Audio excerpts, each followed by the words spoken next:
हाँ तो स्टूडेंट्स, कक्षा 10 के लिए विषय विज्ञान, उपविषय रसायन विज्ञान, पाठ 1 रासायनिक अभिक्रियाएं एवं समीकरणें, ये वीडियो का भाग 2 है।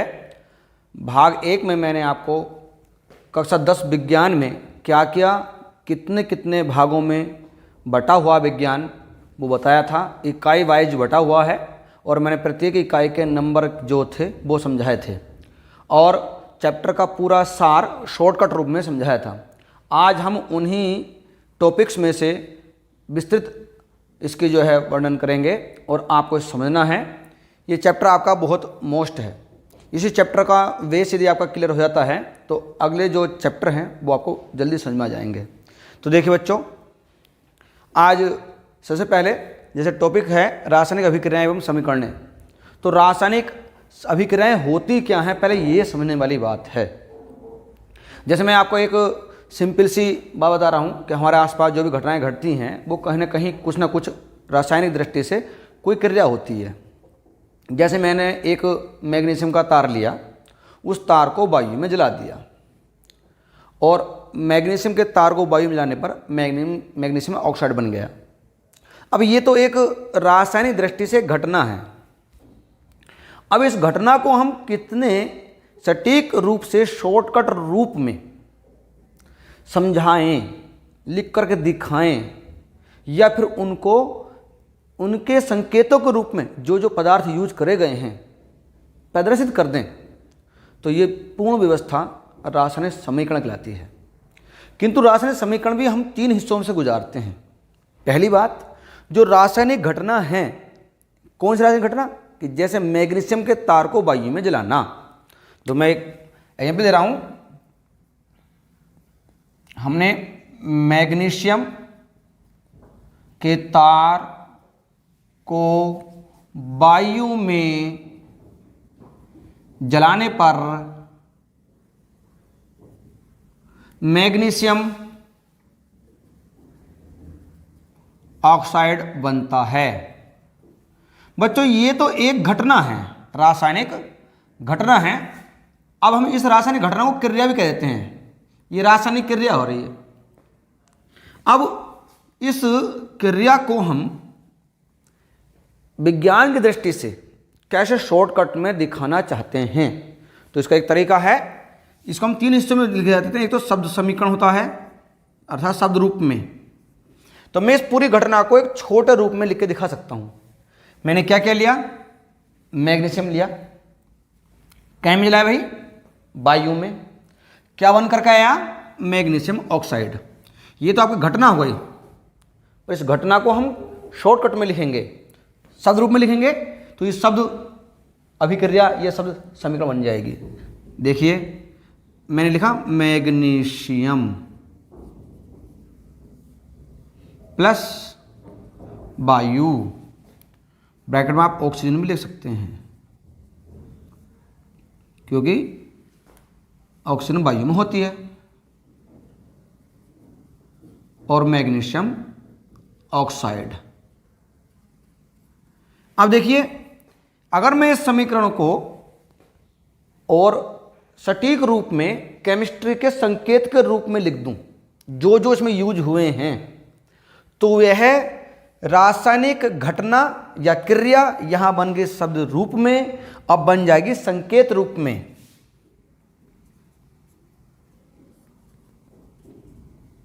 संकेत रूप में कैसा होगा भाई, मैग्नीशियम को हम जानते हैं Mg से लिखते हैं, और हम मैग्नीशियम कैसे ला रहे हैं, वायु अर्थात ऑक्सीजन में। और आपको भी ऑक्सीजन का सूत्र याद है, इसका अणु O2 होता है। बनकर आ रहा magnesium oxide. Magnesium oxide, magnesium बनता ऑक्साइड के साथ अर्थात ऑक्सीजन को लेकर के।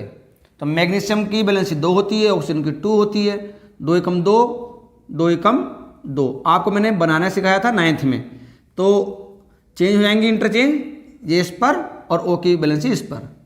तो जर्नली आप इसको लिख देंगे MgO लिख देंगे, अर्थात मैग्नीशियम ऑक्साइड बन जाएगा आपका ये।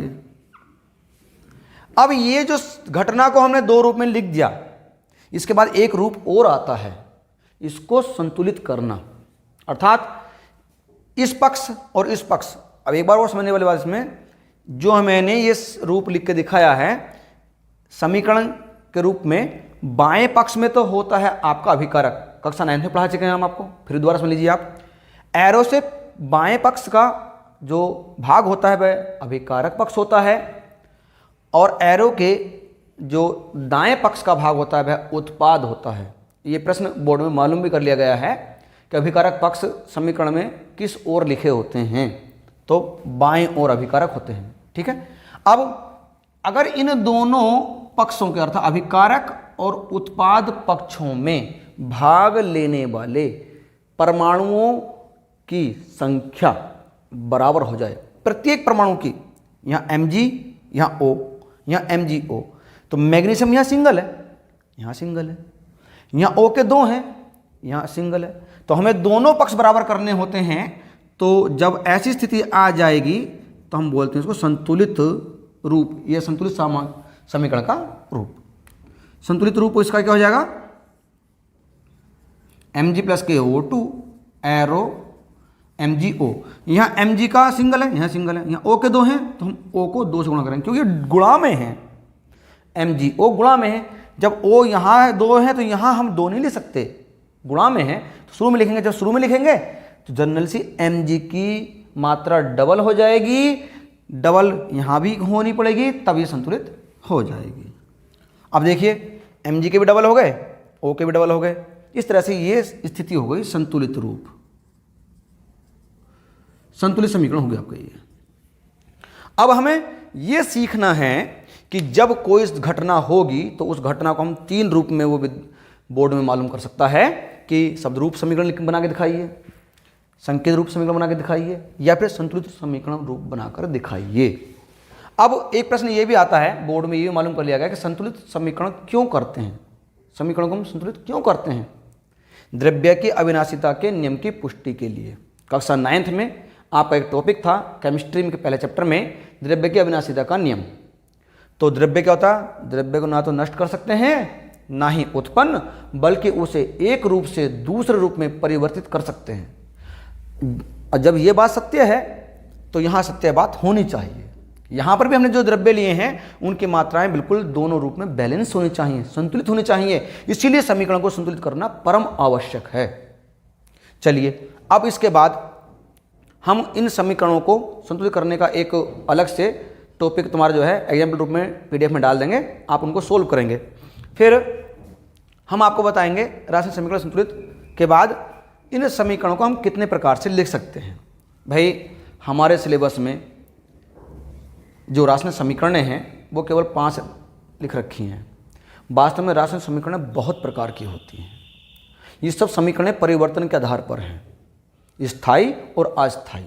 जो स्थायी परिवर्तन होता है तो रासायनिक समीकरणों को हम 5 भागों में बांट लेते हैं अपने 10th के स्तर पर, वैसे ये विभिन्न प्रकार की होती हैं। और देखिए हम किस प्रकार से इनको बांटेंगे।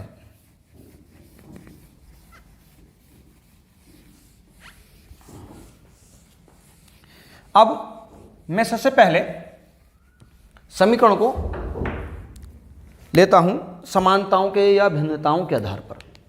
समानताओं या भिन्नताओं के आधार पर हम इनको बांटेंगे। नंबर 1 एक लेंगे योगात्मक अभिक्रिया।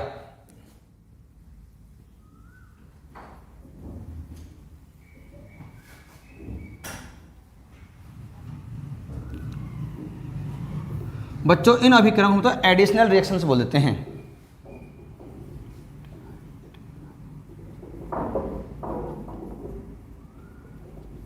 इनमें बच्चों होता क्या है, इनमें कोई एक यौगिक होगा और दूसरे यौगिक से संयोग करेगा तो मिल करके केवल एक उत्पाद बना देगा। मतलब अभिकारक हम लेंगे, अभिकारक जब संयोग करेंगे, दो से अधिक अभिकारक लेंगे तो मिलकर केवल एक ही उत्पाद बनाएंगे। जहां ऐसी अभिक्रिया होगी, जहां ऐसी समीकरण होंगी, हम वहां क्या बोल देंगे, योगात्मक अभिक्रिया। जैसे मैं एक एग्जाम्पल आपको बता रहा हूं, हमने हाइड्रोजन ले लिया गैसियस स्टेट में और हमने क्लोरीन ले ली गैसियस स्टेट में, और हमें रिएक्शन कराई और ये हाइड्रोजन आयोडाइड बन गया। ये भी गैसियस स्टेट में होता है। तो यहाँ देखने की बात क्या है कि यहाँ अभिकारक जो पक्ष हैं, जो अभिकारक पक्ष हैं, वो दोनों ही मिल करके केवल एक उत्पाद बना रहे हैं। ठीक है, देखिए यहाँ पर Cl2 है ना, तो यहाँ पर Cl लिखेंगे आप, ठीक है नहीं। तो अब यहाँ पर ये देखना है कि हमने कितने अभिकारक लिए हैं, वो मिल करके केवल एक उत्पाद बना रहे हैं या नहीं। और एक उत्पाद बना रहे हैं तो योगात्मक अभिक्रिया हो जाएंगी। ऐसे अभिक्रिया हमारे पास बहुत सारी हैं। यदि हम बात करें कार्बन की और ऑक्सीजन की, संयोग करेंगे तो CO2 बन जाएगा। ऐसे ही यदि हम बात करें मेथेन सॉरी एथिलीन की, एथिलीन लेते हैं और हाइड्रोजन लेते हैं, निकल उत्प्रेरक की उपस्थिति में 300 से या 200 से 300 डिग्री सेल्सियस गर्म करते हैं तो ये हाइड्रोजन से संयोग कर लेती है, ठीक, और बन जाता आपका एथेन। इन अभिक्रियाओं को संकलन अभिक्रियाएं, योगात्मक या संयोजन अभिक्रियाएं भी कहते हैं। अब 3 नाम हो गए इसके, योगात्मक, संयोजन और संकलन। संकलन अभिक्रिया अधिकांश मालूम कर ली जाती है।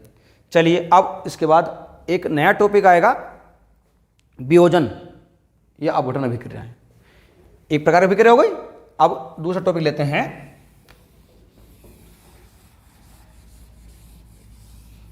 और जैसे नाम से स्पष्ट है वियोजन। वियोजन मतलब टूटना, डिसोसिएट होना। अब टूटने का मतलब यहां पर यौगिकों का जब किसी बाह्य कारक, अब बाह्य कारक क्या है, ताप हो सकता है, दाब हो सकता है, इन प्रकार के कारकों से रासायनिक समीकरण मेरे एक अभिकारक टूट करके दो या भागों में टूट जाए, दो से अधिक भागों में टूट जाए तो अभिक्रिया बन जाएगी वियोजन या अपघटन। अब देखेंगे वियोजन, यहां हम अपघटन की बात कर रहे हैं। कक्षा 11 पर ये बिल्कुल डिफरेंट टॉपिक हो जाएगा, क्योंकि 10th के लेवल पर ये केवल हम यहाँ आपको केवल एक ही स्थिति में पढ़ाएंगे, ठीक है। अब वियोजन मतलब टूटना, जब एक अभिकारक ताप, ऊष्मा या ताप, ठीक है, प्रकाश या विद्युत के प्रभाव से अपने 2 या 2 से अधिक भागों में वियोजित हो जाए, अपघटित हो जाए, टूट जाए, तो वे अभिक्रियाएं वियोजन या अपघटन अभिक्रियाएं कहलाएंगी। अब ऐसी अभिक्रियाओं के मैं आपको एग्जाम्पल दे रहा हूं, जैसे कि मैंने पोटेशियम क्लोरेट लिया और मैंने इसको हीट दी, ऊष्मा दे दी, तो ये पोटेशियम क्लोरेट जो है 2 भागों में टूट जाता है। कैसे? पोटेशियम क्लोराइड और ऑक्सीजन में टूट जाता है। बात फिर वही आती है कि संतुलित करनी पड़ती है समीकरण को। यहां पर K क्या एक है, Cl का एक है, सिंगल सिंगल है। यहां O के 3 है, यहां के 2 हैं। परमाणु O के बिल्कुल दोनों पक्षों में समान नहीं हैं। ऐसी स्थिति में हम इन दोनों को हीट एंड ट्रायल मेथड से संतुलित करते हैं। 9th में टेबल के रूप में मैं समझाया था, फिर भी मैं आपको इसे और डीपली बता देता हूं। जब परमाणु बराबर नहीं होते हैं, विषम स्थिति में होते हैं, तो आप गुणा कर लेते हैं। 3 दूनी 6, यहाँ 3 है, यहाँ 2 है, तो यहाँ 2 से गुणा कर ली, यहाँ 3 से कर ली। अब दोनों ही गुणा बराबर बराबर आ जाएगी, अभिकारक पक्ष वाले परमाणु की भी और उत्पाद वाले पक्ष परमाणु की भी। हम परमाणु ले रहे हैं ऑक्सीजन, ठीक है। अब देखेंगे यदि मैं यहाँ 6 करना चाहता हूं तो मजबूरन मुझे यहां पर 2KClO3 लेना पड़ेगा। अब यहां KCl के 2 हो गए, उत्पाद पक्ष में KCl के 2 करने पड़ेंगे। अभिकारक से जो उत्पाद बना है ऑक्सीजन परमाणु, यहां पर 2 हैं, यहां 3 दूनी 6 हैं, तो 2 को बढ़ा 6 पढ़ लीजिए, 2 2 2 4 2 3 6। इस प्रकार से ये समीकरण संतुलित हो गई। तो हमने क्या देखा, यहां ताप के माध्यम से ये वियोजित हुआ है, इसीलिए इसको तापीय वियोजन कहेंगे। अब एक मैं एग्जाम्पल लेता हूं, मैं एक एग्जाम्पल लेता हूं जो विद्युत के प्रभाव से वियोजन हो जाए। मैंने परिभाषा में कहा था तापीय हो, विद्युतीय हो या प्रकाशीय हो, तो मैं तीनों पार्ट को अलग अलग एग्जाम्पल से समझाऊंगा। वियोजन आपके सिलेबस में 3 प्रकार के हैं, तापीय, विद्युतीय और प्रकाशीय। तो देखिए मैं जल का एक एग्जाम्पल लेता हूं। एक्वस स्टेट में मैंने यहां पर विद्युत धारा को प्रवाहित किया। अब यहां से ये H और OH anion में टूट गया। ये भी एक्वस स्टेट में होता है। हम इसको इस तरह से भी ले सकते हैं,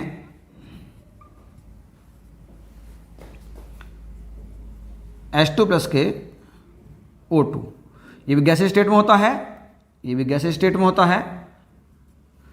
यहाँ ऑक्सीजन के 1 दूनी 2 2, यहाँ हाइड्रोजन का 2 दूनी 4 2 दूनी 4। इस प्रकार से ये जो घटना हुई है ये विद्युत धारा के प्रभाव से हुई है।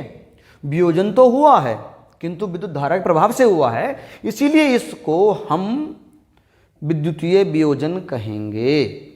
अब अगली बात सबसे ज़्यादा मोस्ट है टॉपिक, बोर्ड में सबसे ज़्यादा मालूम कर लिया जाता है प्रतिस्थापन अभिक्रियाओं के बारे में। तो देखिए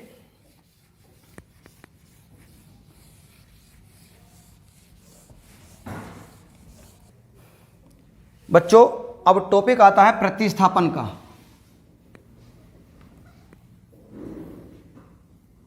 इनको हम विस्थापन अभिक्रियाएं भी कहते हैं।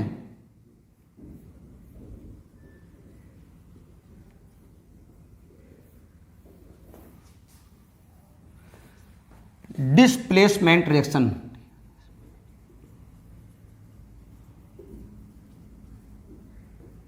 और सब्स्टिट्यूशन रिएक्शन। नाम से स्पष्ट है, प्रतिस्थापन या विस्थापन। मान लिया मैं यहां पर खड़ा हूं और मैं अपना एक कदम आगे बढ़ा दूं तो मैं अपनी जगह से एक कदम विस्थापित हो गया।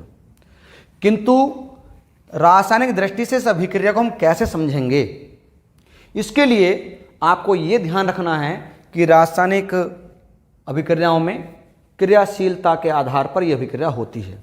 अब क्रियाशीलता नया वर्ड आ गया।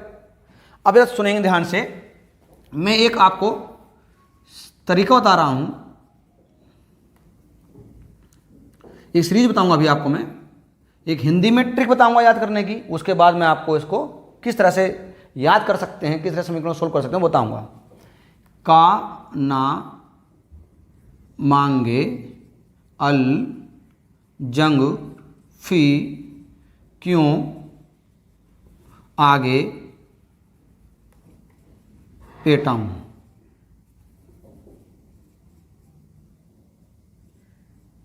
देखिए मैंने एक सीरीज लिख दी है हिंट रूप में। इस समीकरण को पढ़ाने से पहले एक मैं आपको तत्वों की क्रियाशीलता श्रेणी बताऊंगा जो आपके चैप्टर नंबर 3 में है। फिर भी वहां पढ़ने से पहले अगर यहाँ याद नहीं है तो हम प्रतिस्थापन अभिक्रियाओं को याद नहीं कर सकते, केवल रट सकते हैं, और रटने का काम केमिस्ट्री में होता ही नहीं। तो देखिए का अर्थात पोटेशियम, ना अर्थात सोडियम, मांगे को हम हिंट लिखा Mg से मैग्नीशियम के लिए, अल से लिखा है एल्युमिनियम, और जंग से लिखा जिंक, फी से आयरन Fe, क्यू से Cu कॉपर, और आगे से Ag सिल्वर, और Pt से प्लेटिनम, आउ से Au औरम गोल्ड।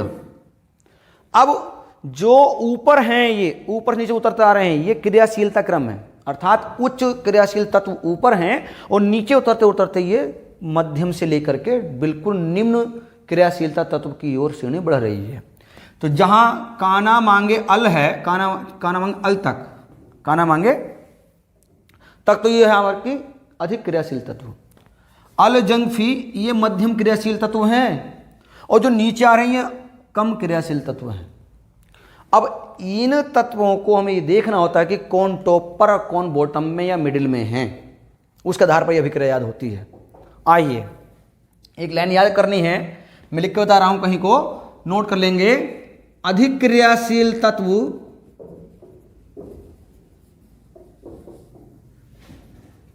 अधिक क्रियाशील तत्व कम क्रियाशील तत्व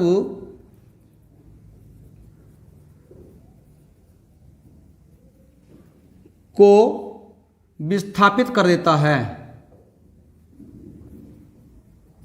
ये आप कहीं नोट कर लें, ये लाइन आपको हमेशा याद रहनी है।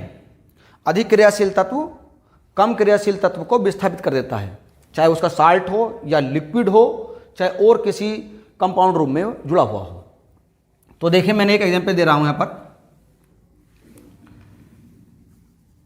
कॉपर सल्फेट को मैंने आयरन से अभिकृत कराया, या कॉपर सल्फेट के सॉल्यूशन में मैंने लोहे की कील डाल दी।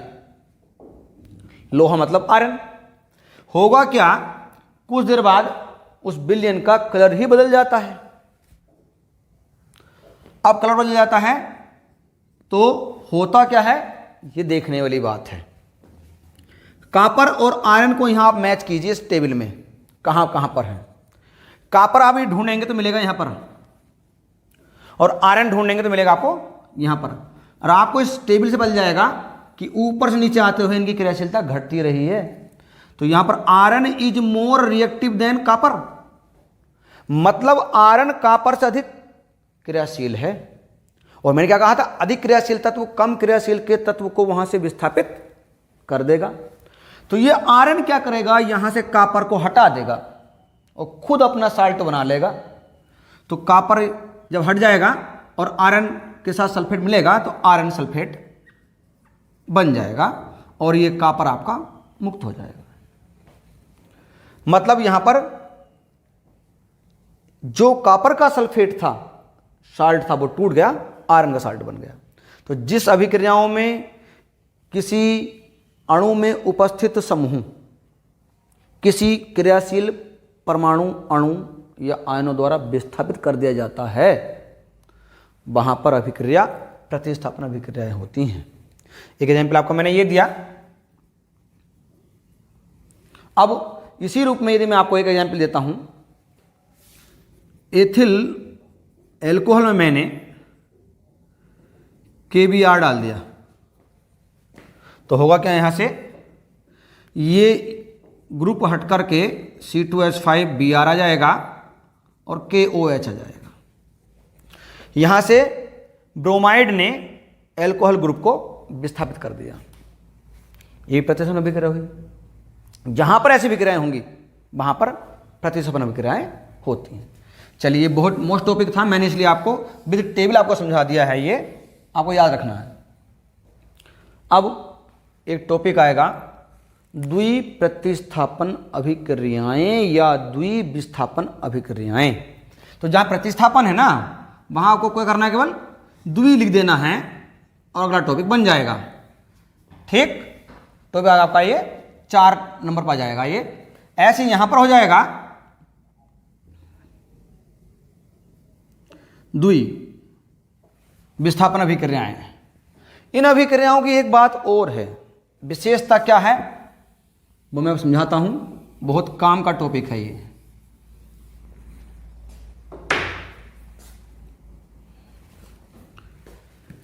द्वि प्रतिस्थापन अभिक्रियाएं या विस्थापन अभिक्रियाओं को हम अवक्षेपण अभिक्रियाएं भी कहते हैं। ये बोर्ड में मालूम कर लिया गया है अवक्षेपण अभिक्रियाएं क्या होती हैं। अब अवक्षेपण क्या होता है, पहले ये समझने वाली बात है। मान लिया हमारे पास एक गिलास में दूध है और दूध में मैं थोड़ी खटाई डाल दूं, तो आप सोचिए क्या हो सकता है। अभी दिमाग में तुरंत कौंध गया होगा, ये बात आ गई होगी कि दूध फट जाएगा। ठीक, जहां पर ऐसे अभिक्रियाएं हों जिससे कि अभिक्रिया के फलस्वरूप एक पदार्थ या ऊपर तैरने लगे या नीचे परख नली में बैठ जाए, वहां पर अवक्षेपित अभिक्रियाएं होती हैं। अब मैं उन्हीं अभिक्रियाओं के बारे में बात कर रहा हूं। तो देखिए बच्चों, इन अभिक्रियाओं में होता क्या है, वास्तव में इन अभिक्रियाओं में आयनों की अदला बदली होती है।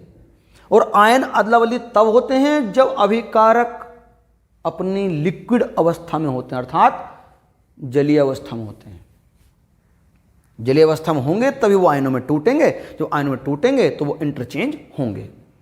जिन अभिक्रियाओं में आयनों की अदला बदली होती है उन अभिक्रियाओं को हम द्विप्रतिस्थापन अभिक्रियाएं कहते हैं। इसको हम दूसरे शब्दों में ऐसे बोल सकते हैं, जब दो भिन्न भिन्न समूह अपनी क्रियाशीलता के स्तर से एक दूसरे को विस्थापित कर देते हैं और उत्पाद बना लेते हैं। इन अभिक्रियाओं को द्विप्रतिस्थापन अभिक्रियाएं कहते हैं। अब इनको समझने के लिए मैं आपको एक एग्जांपल देता हूं। जैसे कि सिल्वर नाइट्रेट लिया हमने एक्वस स्टेट में, जलीय अवस्था में, और इसमें मैंने आप जो है सोडियम क्लोराइड मिला दिया जलीय अवस्था में, एक्वस स्टेट। तो बच्चों होगा क्या, ये जो मैंने दोनों अभिकारक लिए हैं, यहां पर तो नाइट्रेट समूह है, यहां क्लोराइड समूह है। ये समूह अपनी स्थिति इंटरचेंज कर लेंगे, अदला बदली कर लेंगे। मतलब Ag के साथ आ जाएगा Cl और Na के साथ आ जाएगा NaNO3। तो देखिए AgCl ये अवक्षेप के रूप में आ जाएगा, नीचे बैठ जाएगा।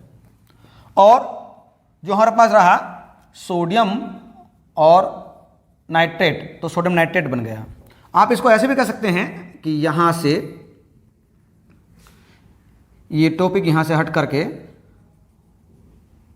Cl के साथ जुड़ गया, NaNO3 सॉरी Na के साथ ही NaNO3 जुड़ गया, ठीक है ना, इतना अलग हो गया। और ये AgCl अलग हो गया। अब बात ये आई कि हम आयनों को कैसे समझें, ये आयनिक अभिक्रिया कैसे होगी, तो इसका एक्सप्लेनेशन देखना बहुत जरूरी है।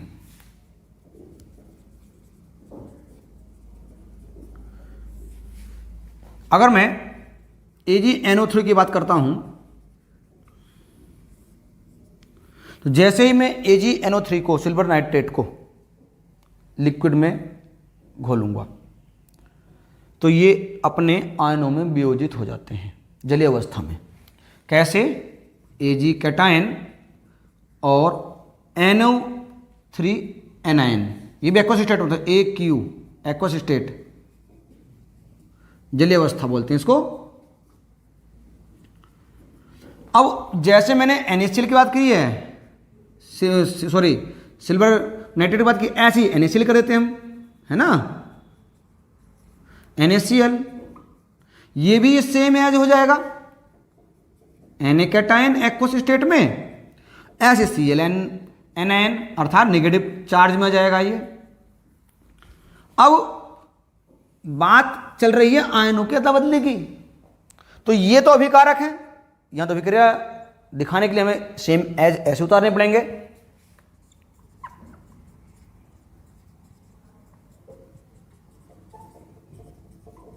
किंतु यहां उत्पाद बनना है, इसलिए इनके आयनों को अदला बदली करके दिखाएंगे, अर्थात यहां इंटरचेंज हो जाएंगे। जो Ag का धनायन है वो Cl के एनायन की ओर जाएगा, जो Na का धनायन है वो सोडियम नाइट्रेट एनायन की ओर जाएगा। तो ये AgCl सॉलिड स्टेट में नीचे बैठ जाएगा, पीपीटी प्रेसिपिटेशन के रूप में, अवक्षेप के रूप में नीचे बैठ जाएगा, और ये सोडियम नाइट्रेट बन जाएगा। इस तरह से इसमें एक उत्पाद क्या बैठा, अवक्षेप के रूप में बैठ गया, इसीलिए हम इसको बोलेंगे अवक्षेपण अभिक्रियाएं। यहां पर इसको हम अवक्षेपण अभिक्रियाएं भी कहते हैं। तो ये आपको याद रखना है, बहुत मोस्ट टॉपिक है, ये आपको आगे तक काम आने वाला है। अब इसके बाद टॉपिक आएगा रेडॉक्स अभिक्रियाएं, ठीक है।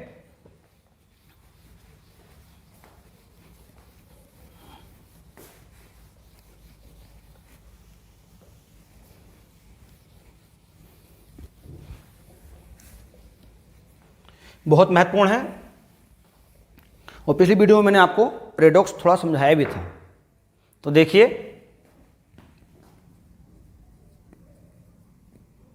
रेडॉक्स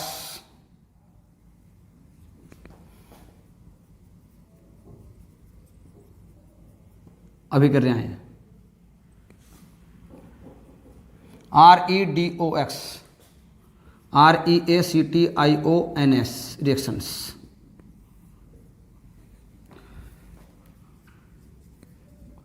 मैं रेडॉक्स को मैं दो हिस्सों में लिख देता हूँ। तो जो रेड का मीनिंग है वो रिडक्शन है, REDUCTION। ऑक्स का मीनिंग है ऑक्सीडेशन।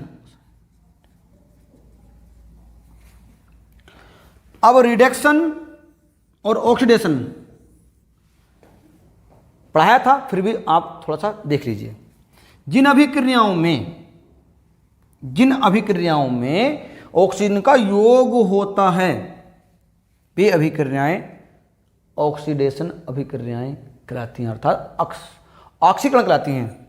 अब रेडॉक्स को यदि हिंदी में लिख के दिखाऊं मैं आपको, तो आपको और जल्दी समझ में आएगा।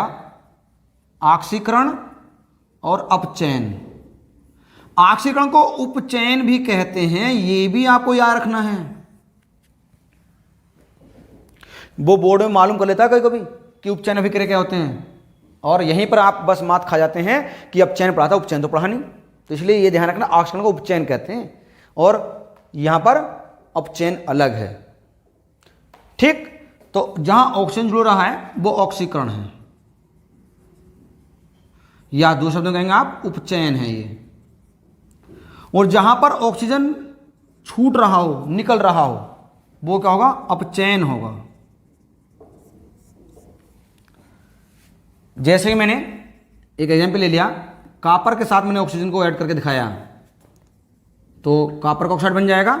बैलेंस मैंने कर दिया हैंड टू हैंड, तो यहां ऑक्सीजन का योग हुआ। मैंने इसी रिएक्शन को उल्टा ले लिया,